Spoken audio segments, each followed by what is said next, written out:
Welcome back to the deep dive. Today, we are tackling a subject that is, well, it's literally all around us. It is, yeah. It is the floorboards under your feet right now. It is the steel beams holding up the roof over your head. It is the patch of grass at the park. But, and here's where it gets really heavy, it is also this massive invisible engine that drives 39% of the world's total carbon emissions. An incredible number. It's the primary reason for some of the biggest geopolitical shifts in human history, and when you strip away the Zillow listings and the for sale signs, it all boils down to a very specific and kind of strange legal definition of what a human being can actually own. It is fascinating, because when most people hear the words real estate, their brain goes to a very specific domestic place. Right, to buying a house. Exactly. They think of browsing listings, checking mortgage rates, maybe watching those shows where people flip houses for a quick profit. Sure, the fun stuff. The fun stuff. But the actual machinery behind it, the legal, the historical, the environmental machinery, is infinitely more complex. It's really the operating system of society. And that is the goal for today. We want to move beyond that scrolling through kitchen photos mentality. Yeah. We want to understand the system itself. We are pulling from a massive dossier today, primarily analyzing the comprehensive breakdown of real estate provided in its Wikipedia entry, which covers everything from Roman law roots to modern money laundering. And that range is key. Yeah. It really is. You can't understand why a condo in Manhattan costs $10 million unless you understand Roman property rights, the Great Depression, and the mechanics of global finance. It's all connected. It is all connected. So let's start with the absolute basics. And I want to challenge the definition right off the bat because it feels like something we just take for granted. What is real estate? If I buy a house, I tend to think I'm buying the structure, the wood, the bricks, the windows. Is that accurate? It is accurate, but it is incomplete. It's a really good starting point. Okay. If we look at the core definition, real estate is property consisting of land and the buildings on it. Right. But here's the part that usually surprises people. It also includes the natural resources. Oh, natural resources. Yes. Yeah. That means the crops growing on the land, the timber standing in the forest, the minerals deep under the ground, the water flowing through it, and even the wild animals. Hold on. The wild animals. If a deer wanders onto my property, that deer is technically part of the real estate. Well, not in the sense that you own the deer like a pet, but in the legal framework of real estate, the entire ecological package is part of the land. Huh. If it is attached to the land or living off the land, it is considered part of the estate. The key phrase you have to lock onto here is immovable property. Immovable. Right. Real estate is the class of property that you cannot pick up and put in your pocket. So it's defined by what it isn't. In a way, yes. It is the property that stays put. That distinction feels crucial because I think in the modern world, we conflate property with just stuff. I own my phone, I own my car, I own my house. It all feels like it's in the same category of ownership. But it isn't. Not legally.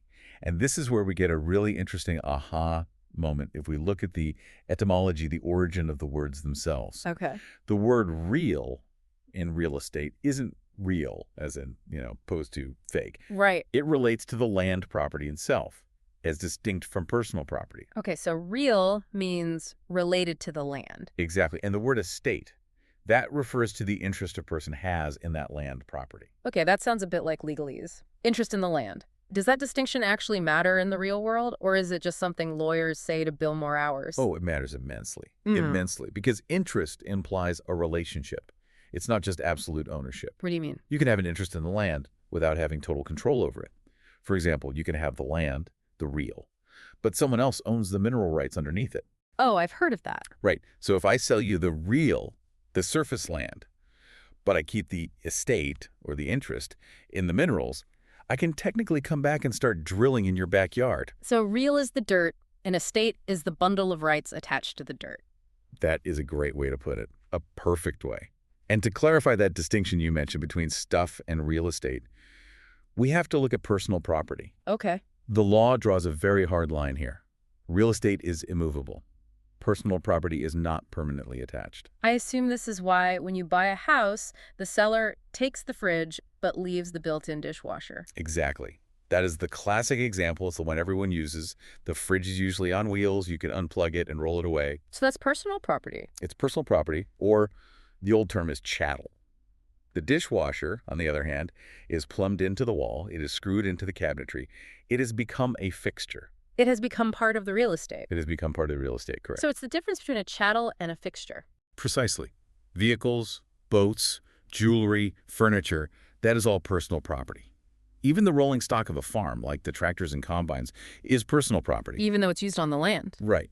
But the barn the tractor sits in, that's real estate. Okay, so we have the definition. It's land, it's buildings, it's resources, and it's immovable. But who can actually own this immovable stuff? In my head, I picture a person, a family, holding a deed, a homeowner. But in the U.S. and globally, it's way more complicated than just Bob owns this plot. It is. It's vastly more complicated. In the United States, ownership isn't limited to individuals at all. You have business corporations, nonprofit corporations. Fiduciaries. Type of trust. Someone managing property on behalf of someone else. Really, any legal entity defined by state law can own real estate. So a building isn't necessarily owned by a person. It might be owned by a piece of paper that represents a company. Precisely. A massive skyscraper might be owned by a limited liability corporation, an LLC. A huge tract of forest might be owned by a land trust, a nonprofit conservation group. Right. The entity holding the estate, that interest in the land, can vary wildly, and that becomes very important later when we talk about transparency and money laundering. We will definitely get to the shady stuff later. I'm looking forward to that. But first, I want to step back. Okay. We have this system where we draw invisible lines on the ground and say, this is mine. Where did this idea come from? Who decided that a square of dirt could belong to a human being? This takes us into the history of ownership, which is, in many ways, the history of civilization itself. Wow. The source traces the philosophical roots back to the concept of a natural right to own property. You can see seeds of this in Roman law and in Greek philosophy. It seems like such a fundamental human thing now. This is my cave, but I guess at some point it had to be codified, written down into law. It did, because this is my cave works fine until someone bigger comes along with a bigger club. Right. To have a stable society, you need a law that says this is his cave, regardless of how big his club is.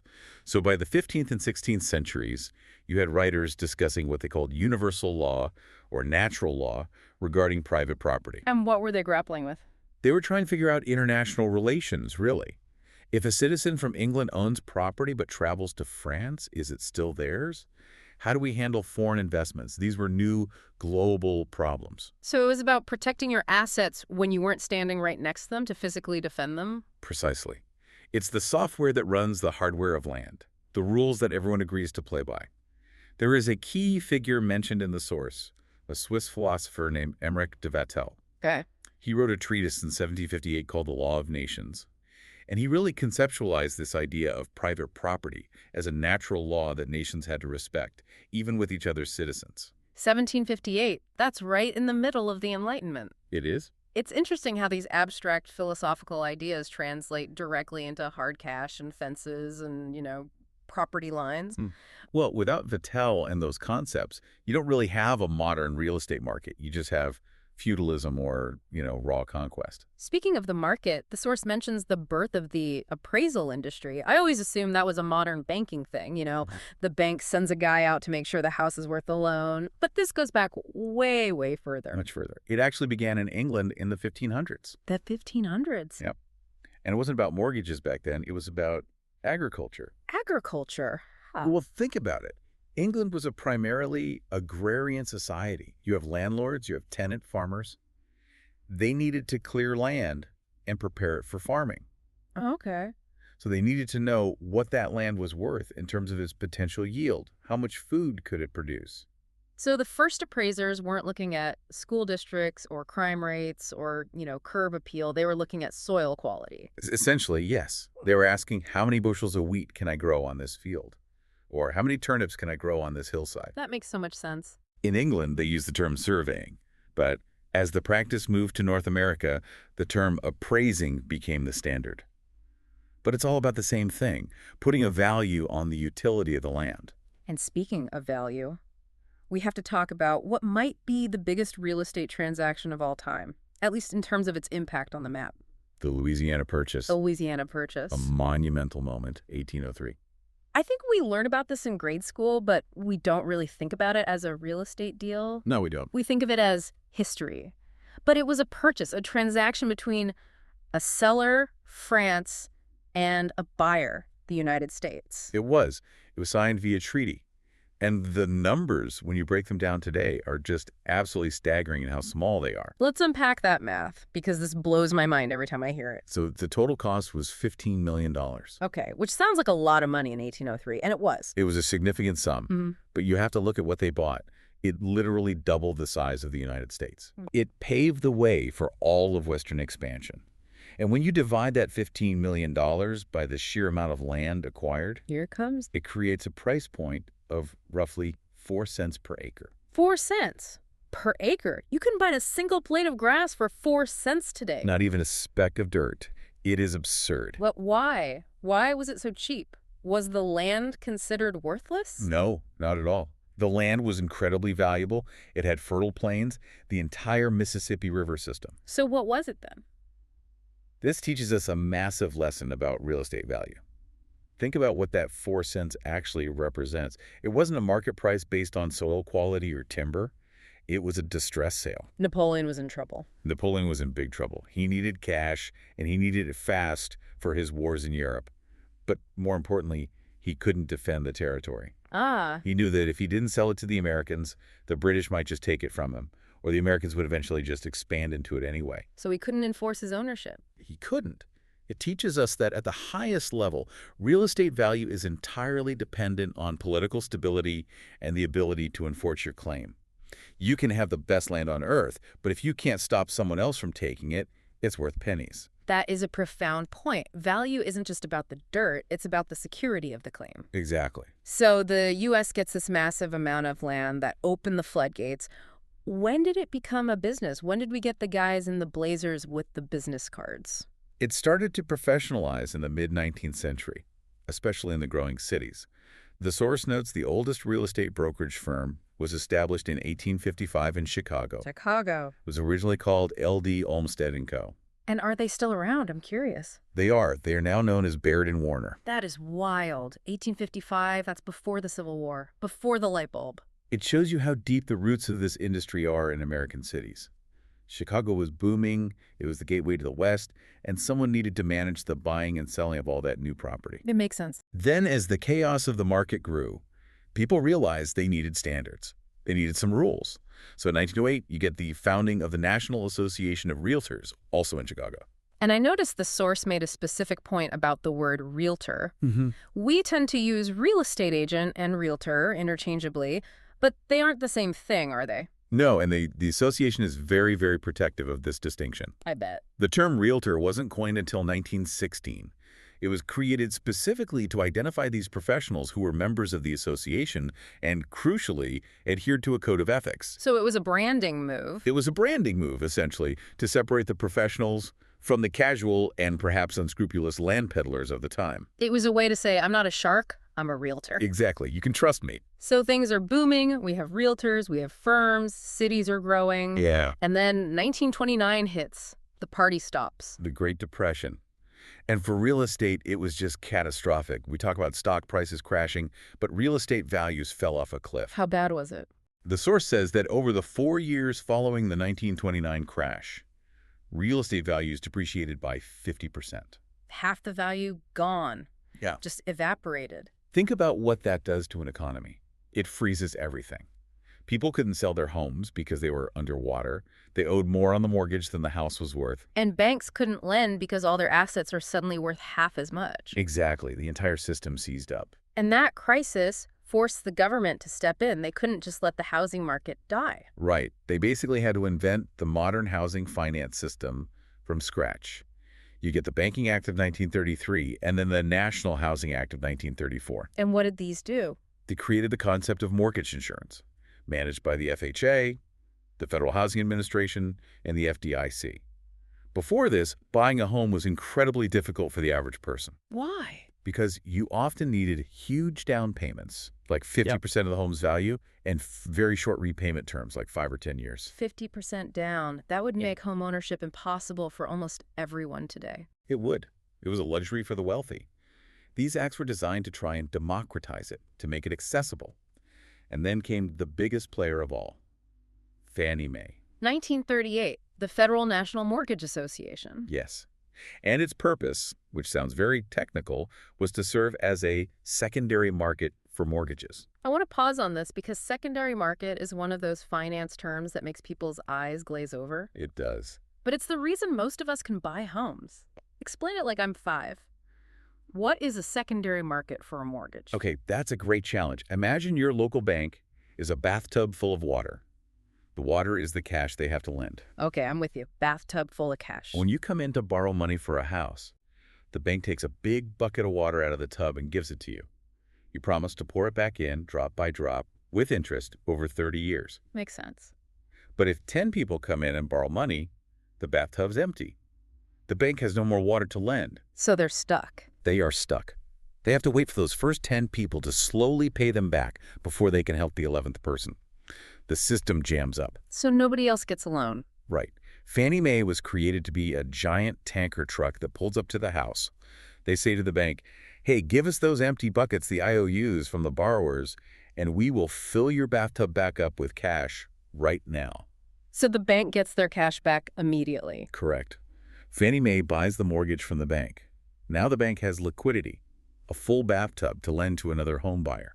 It keeps the money moving. That's a brilliant analogy. It fundamentally changed the accessibility of homeownership in America because banks weren't scared of running out of cash anymore. That is a huge shift. We went from 4 cents an acre treaties to this complex financial engine designed to get people into homes. A massive shift. And that brings us to what most of us deal with on a daily basis, residential real estate. Residential. Yeah. The biggest asset class for most people on the planet. It's not just the white picket fence, though, is it? The source outlines a pretty diverse landscape. No, the classification is broad. Residential real estate includes both single-family and multifamily structures.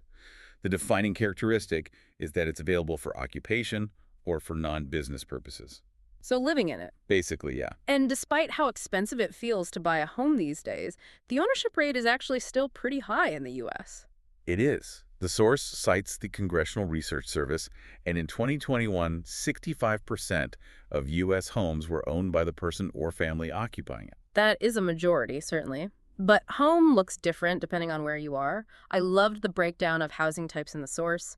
It really shows how language shapes our view of property. The linguistic differences are great, aren't they? Take the difference between an apartment and a flat. I always thought flat was just the British way of saying apartment. It mostly is, but the definitions are specific. An apartment, that's American English, is an individual unit in a multi-unit building, usually defined by a perimeter of locked doors. A flat British English is the equivalent. Okay, simple enough. But then you have the distinction between a condominium and a co-op. This is where people often get confused and where they can get into legal trouble if they aren't careful. I admit I use them interchangeably sometimes. I bought a condo, I bought a co-op, but they are legally very different animals. Very, very different. With a condominium or condo, you own the unit. You have a deed for your specific box of space. The air inside the walls. The air inside the walls, the drywall, the floor, you own that piece of real estate.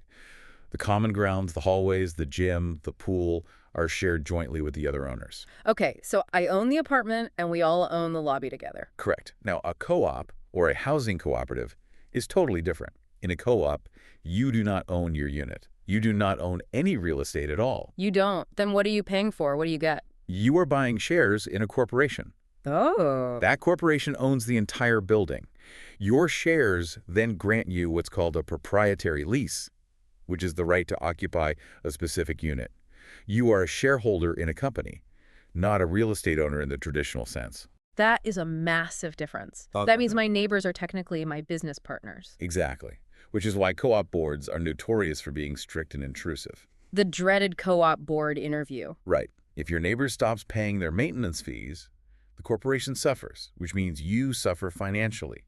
You are tethered to the other residents in a way you just aren't in a condo. That explains why they want to see your tax returns and interview your dog before they let you move in. Precisely. They are protecting the financial health of their corporation. And the source notes that this model isn't just a New York City quirk. It is actually the majority of housing in Indian metro cities. Really? Yeah, it's a very common global structure for urban living. We also have attached dwellings, townhouses, row houses. Terraced houses, as they say in the UK, continuous rows with shared walls and no intervening space between them. And then the classic detached dwellings, bungalows, villas, split-level homes, mansions. And we shouldn't forget the more portable dwellings. What? Mobile homes, houseboats, even tents are listed as a form of dwelling walls made of fabric. It challenges that idea of immovable property slightly. But if it is your primary residence, it fits the residential category. The source mentions some cultural specifics that I hadn't heard of before. Chawls and avelis. Yes, these are specific housing types found in South Asia, particularly India. A chawl is typically a building with shared amenities, often associated with working-class housing. Think shared balconies, and sometimes shared kitchens or bathrooms. Okay. A haveli is on the other end of the spectrum. It's a traditional townhouse or mansion, usually with an inner courtyard, historically significant in India and Pakistan. And what fascinated me was the measurement systems mentioned for these. Yes. We were so used to square feet or maybe square meters. Right.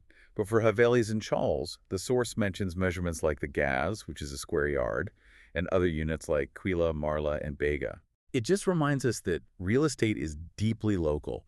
The way we measure it, the way we name it, and the way we sell it depends entirely on the culture and history of a place. So we have the types of homes, but let's pivot to the mechanics of how this industry actually works as a money-making machine. Mm-hmm.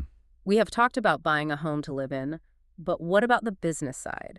The source distinguishes between development and investment. And that is a crucial distinction to make. Think of development as the manufacturing phase. Building the product? Exactly. It involves the planning, coordinating, construction, and renovation of property. So the developers are the ones wearing the hard hats, looking at blueprints. Or they're the ones hiring the people in hard hats. They are the producers of real estate. And here is an interesting insight from the source. Real estate development can actually be less cyclical than real estate investing. That seems counterintuitive. I feel like construction stops the moment the economy dips. You see those half-finished skeletons of buildings during recessions? It can happen, for sure. But development projects are often extremely long-term. You might plan a building today for a market that won't even exist for 4 or 5 years. So you're betting on the future. You're betting on the future. You can't just steer that ship around quickly. Investment, on the other hand, is about purchasing existing property for profit, either from rental income or from resale. It reacts much, much faster to market changes. An investor can sell a stock or a REIT share in a second. A developer can't just sell a half-built foundation. Speaking of investment, we have to talk about flipping. It's basically a genre of reality TV at this point. I bought this dump, put in subway tile and gray paint, and made 50 grand. It's everywhere. Flipping is buying a property with the intention of reselling it quickly for a profit. It relies on what's called arbitrage, buying low and selling high, or capitalizing on a quickly rising market. And often it involves repairs to force that value up. But it is not as easy as TV makes it look, I'm guessing. Not at all. The margins can be tight and the risk is very high. The source actually categorizes investment risks into 3 buckets, which I found interesting. Core, value-added, and opportunistic. Yes, this is standard industry terminology. What's the difference? Core is your safest bet. Think of a fully rented, high-quality apartment building in a good city. It generates steady income. Low risk, lower return. It's like a bond in the stock market. Okay, the slow and steady. Exactly. Value added is buying something that needs work, a fixer-upper. An apartment building with high vacancy that you can renovate and lease up. You are actively adding value to increase the return. So that's where flipping would fall. Yes, flipping is a short-term version of a value-add strategy.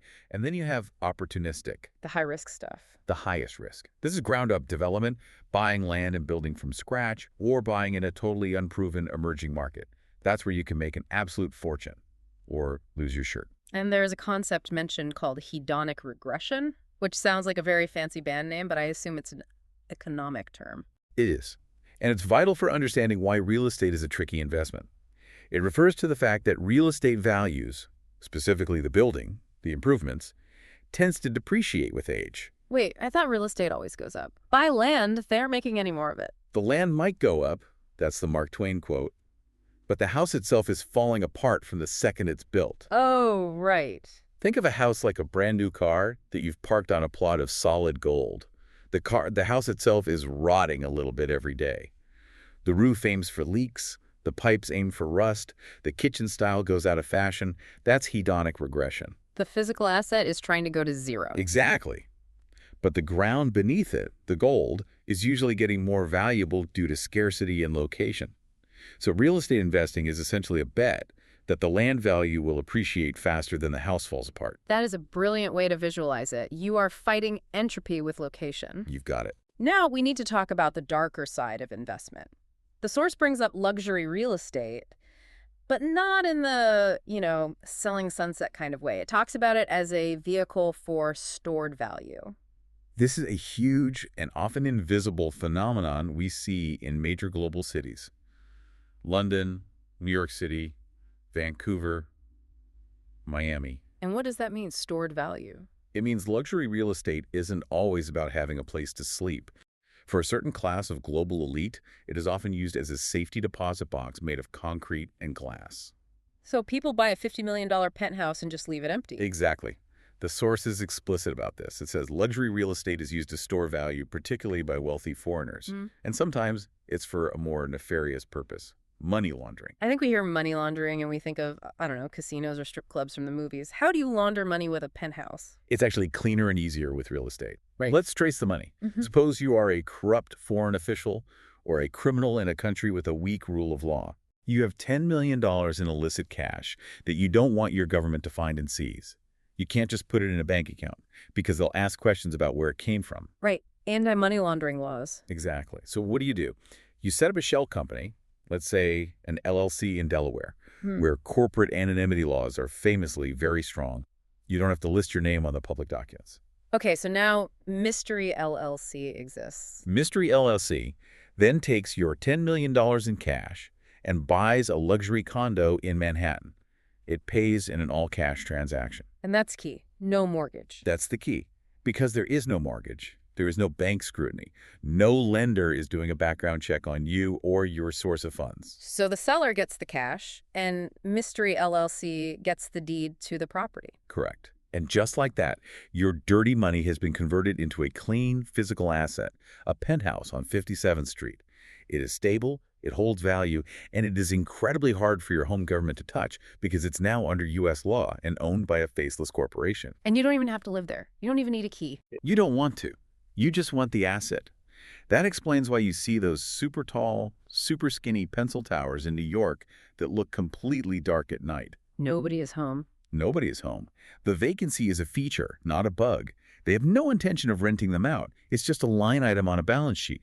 It's a gold bar shaped like a living room. It's incredible to think about a home that isn't a home. It really challenges that definition of residential we started with, doesn't it? Is it really residential real estate if no one resides there? That's a great question. We spent a lot of time talking about the financial cost of ownership mortgages, flipping, laundering, but there is a hidden cost on the balance sheet that doesn't show up in dollars. It shows up in carbon. And right now, the bill is coming due. You mentioned this stat in the intro, and it really bears repeating because it's so shocking. Real estate is responsible for 39% of total emissions worldwide. 39%. That data comes from the International Energy Agency from 2019. It's a staggering figure. That is almost half of the world's emissions coming from buildings. That seems impossibly high. Is that just from, leaving the lights on and running the air conditioning? No, and that's the common misconception. We need to break that number down. A huge chunk of that, 11% of total global emissions, comes specifically from the manufacturing of materials used in buildings. The concrete, the steel, the glass. Exactly. This is called embodied carbon. The process of making cement, for example, is incredibly carbon intensive. It involves heating limestone to extreme temperatures, which releases enormous amounts of CO2. So before a building even opens its doors, before a single light switch is flipped for the first time, it has already accrued this huge carbon debt. A massive carbon debt. So even if you build a super efficient net zero house that runs on solar power, the concrete in the foundation alone has already done significant environmental damage. Wow. And the source mentions that this environmental relationship goes both ways. The environment impacts the real estate value too. Oh. Well, environmental degradation can severely devalue property. If you discover the soil on a property is contaminated from an old factory, or the air quality is terrible, or it's in a new flood zone due to climate change, the value plummets. Right. This has driven a huge demand for what are called site assessments, or ESAs. What is an ESA? An environmental site assessment.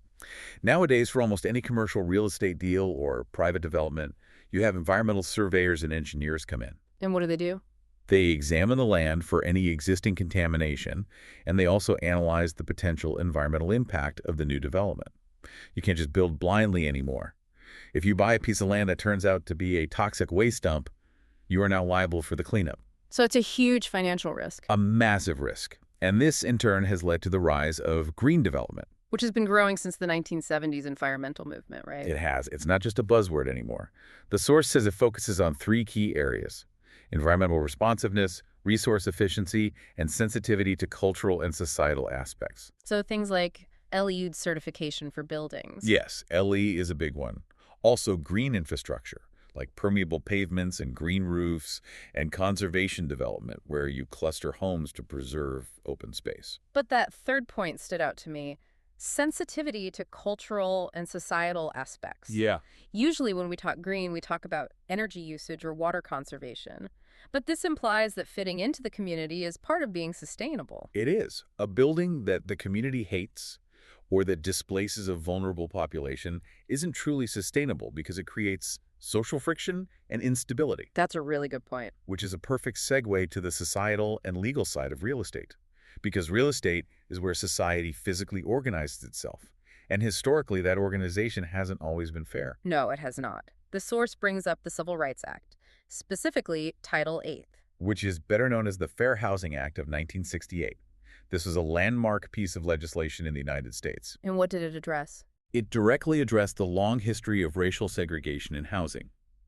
It was meant to help with the incorporation of African Americans into neighborhoods where they had been previously excluded. What did it actually do? Because we know segregation was the norm for a long time. It analyzed and outlawed discrimination in renting, buying, and financing based on race, religion, national origin, and sex. Before this, you could legally refuse to sell a house to someone just because of the color of their skin.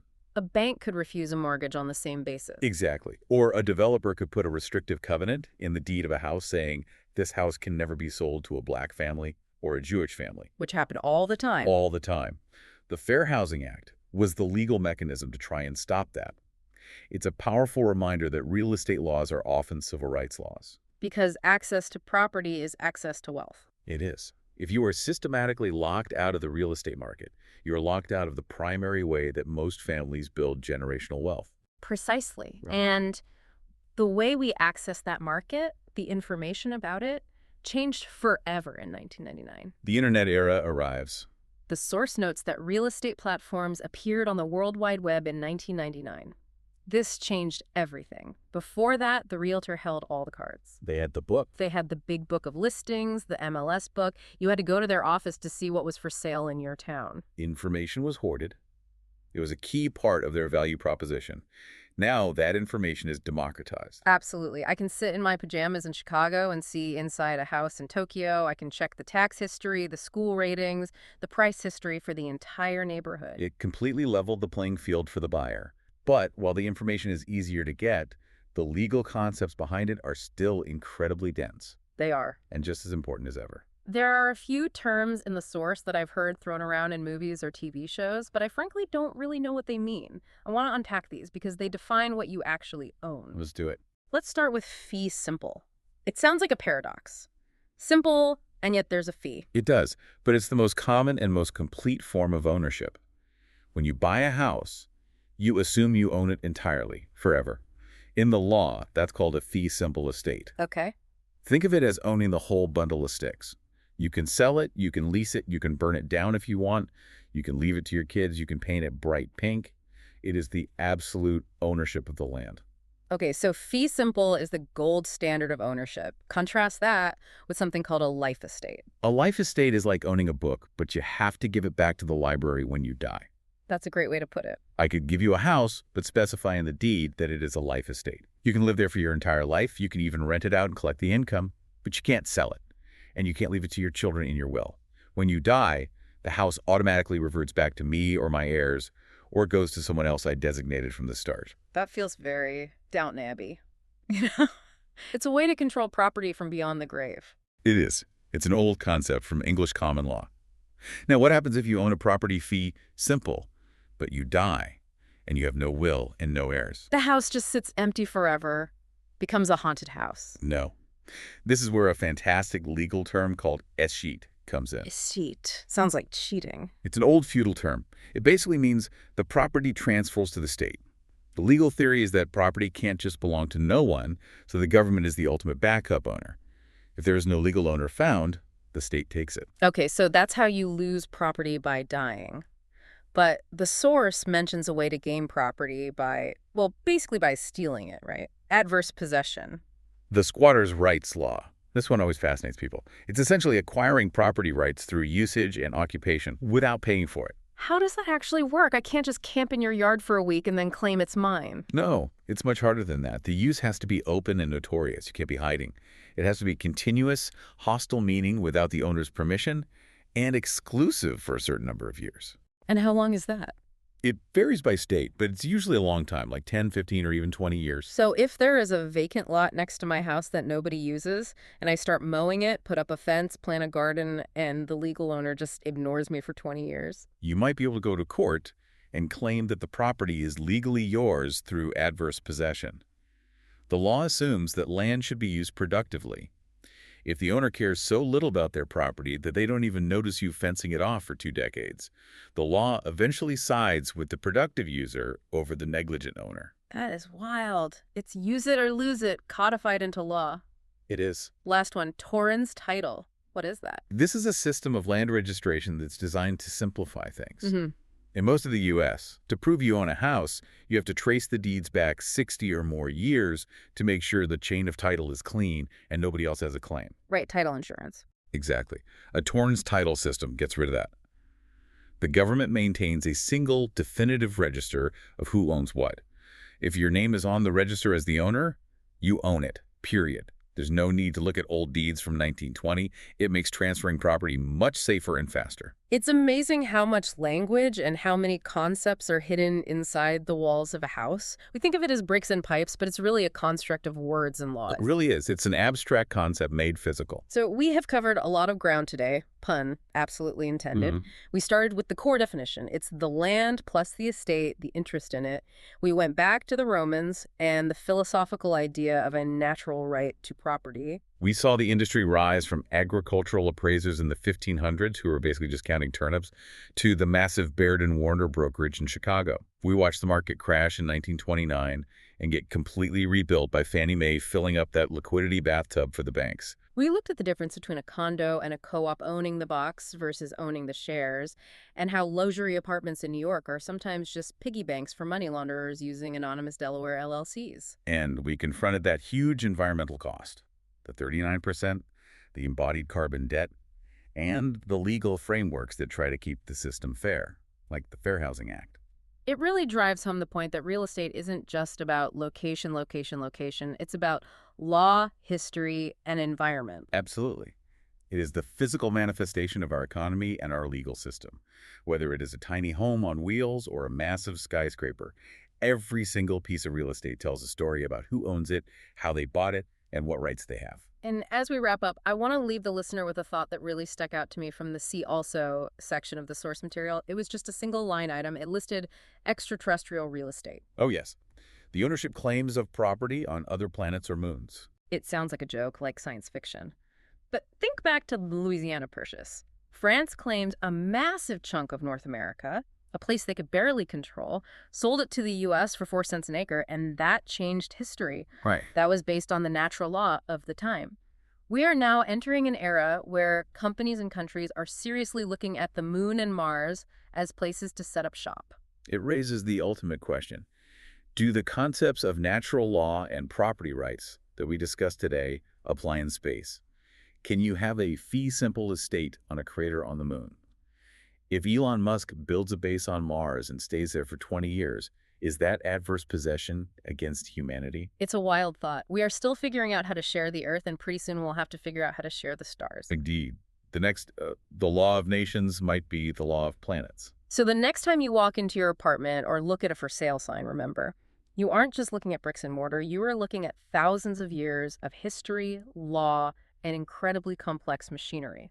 And maybe, just maybe, a little bit of future space law in the making. Thanks for listening to this deep dive. We'll see you next time.